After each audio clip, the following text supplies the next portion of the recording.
অনেক কাল আগের কথা। কুসুমপুর গ্রামে দুই বন্ধু বাস করত, রহিম আর করিম। রহিম বিশ্বাস করত কঠোর পরিশ্রমে, আর করিম খুঁজত শর্টকাট বা ফাঁকিবাজি। এই করিম, বেলা তো অনেক হলো, উঠবি না? জমিটা তৈরি না করলে এবার ফসল ভালো হবে না। আরে রাখ তোর জমি, এত খেটে কি হবে? আমি এমন এক জাদুর অপেক্ষায় আছি যাতে রাতারাতি বড়ালোক হওয়া যায়। তুই খাটতে থাক। কয়েকদিন পর গ্রামে খরা দেখা দিয়েছে। মাটি ফেটে চৌচির, গ্রামের মানুষ চিন্তিত।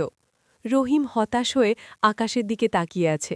এমন সময় রাস্তা দিয়ে এক তৃষ্ণার্থ বৃদ্ধ সাধু হেঁটে আসছেন।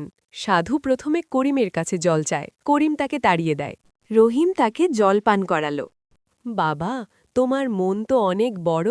আমি সাধারণ কোনো ভিক্ষুক নই। আমি তোমাদের দুজনকে দুটি বিশেষ বীজ দিচ্ছি। বীজ? কিসের বীজ? সোনার ফসল হবে, তবে শর্ত হল আগামী ৩ মাস এই বীজের যত্ন নিতে হবে। যার ফসল সবচেয়ে ভালো হবে তাকে আমি এক কলসি মোহর উপহার দেব।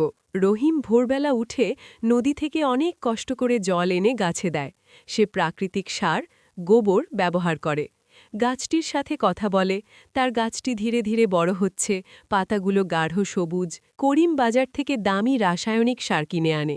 সে ভাবে বেশি সার দিলে গাছ তাড়াতাড়ি বড় হবে। সে দুপুরে ঘুম থেকে উঠে এক বালতি জল ঢেলে দেয়। তার গাছটি দ্রুত লম্বা হচ্ছে ঠিকই, কিন্তু কাণ্ড খুব দুর্বল এবং পাতাগুলো ফ্যাকাশে। হাহ, রহিমের গাছ তো মাটির সাথেই লেগে আছে। আমার গাছ কত লম্বা, মোহরগুলো আমিই পাব। আকাশ কালো হয়ে মেঘ জমেছে। ভয়ঙ্কর ঝড় শুরু হলো, বিদ্যুৎ চমকাচ্ছে।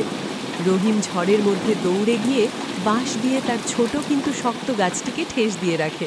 সে ভিজে একাকার হয়ে যায়, তবু গাছ ছাড়ে না। অন্যদিকে করিম জানলা দিয়ে দেখছে।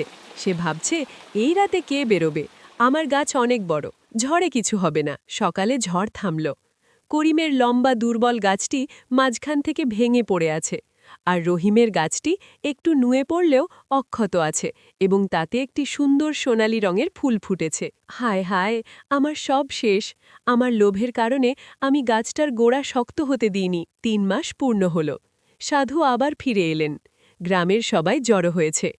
সাধু করিমের ভাঙা গাছ দেখলেন এবং রহিমের সোনালি ফুলওয়ালা গাছ দেখলেন। করিম, তুমি ফলের আশা করেছ, কিন্তু শেকড়ের যত্ন নাওনি।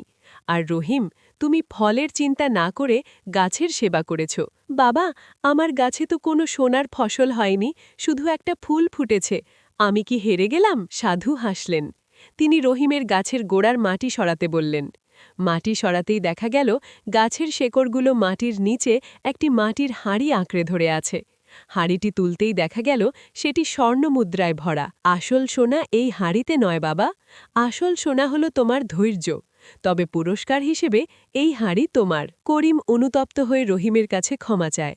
রহিম তাকে জড়িয়ে ধরে এবং অর্ধেক স্বর্ণমুদ্রা করিমকে দিয়ে দেয় ব্যবসা শুরু করার জন্য, এই শর্তে যে সে আর অলসতা করবে না। দুজন মিলে আবার মাঠে কাজ করছে। এখন পুরো মাঠ সবুজে ভরা।